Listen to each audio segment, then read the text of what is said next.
دیکھیے بد نظری زنا کی پہلی سیڑھی ہے۔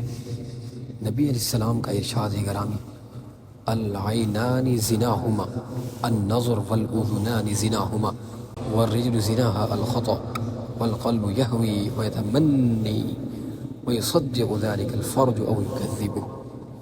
آنکھوں کا زنا دیکھنا ہے، کانوں کا زنا سننا ہے، زبان کا زنا بات کرنا ہے، ہاتھ کا زنا پکڑنا ہے، پاؤں کا زنا چلنا ہے، دل آرزو اور تمنا کرتا ہے، شرمگاہ اس کی تصدیق کرتی ہے یا اس کی تکذیب کرتی۔ مشکات جلد نمبر 1 صفحہ 32 پر امام غزالی رحمۃ اللہ علیہ لکھتے ہیں کہ نظر کھٹک پیدا کرتی ہے، کھٹک سوچ کو وجود بخشتی ہے، سوچ شہوت کو ابھارتی ہے اور شہوت ارادہ کو جنم دیتی ہے۔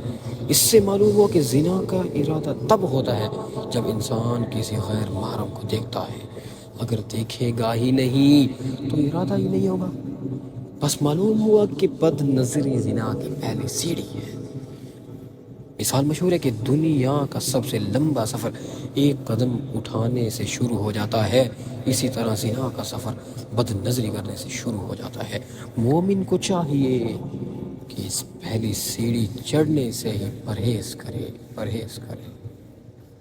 قرآن میں ارشاد، قل للمؤمنین یغضوا من ابصارهم ویحفظوا فروجهم۔ اللہ نے فرمایا اپنے محبوب نبی علیہ السلام کو کہ ان مومنین کو پیار سے سمجھا دیجئے کہ غیر محرم سے نظریں ہٹا لیں، اپنی شرمگاہوں کی حفاظت کریں۔ جو یہ کام کر رہے ہیں اللہ اس سے باخبر ہے، اللہ بے خبر نہیں ہے۔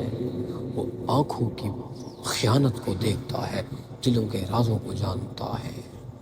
اللہ اکبر، اللہ ہمیں اس زنا کی پہلی سیڑھی سے بچائے، اس پر چڑھنے سے بچائے۔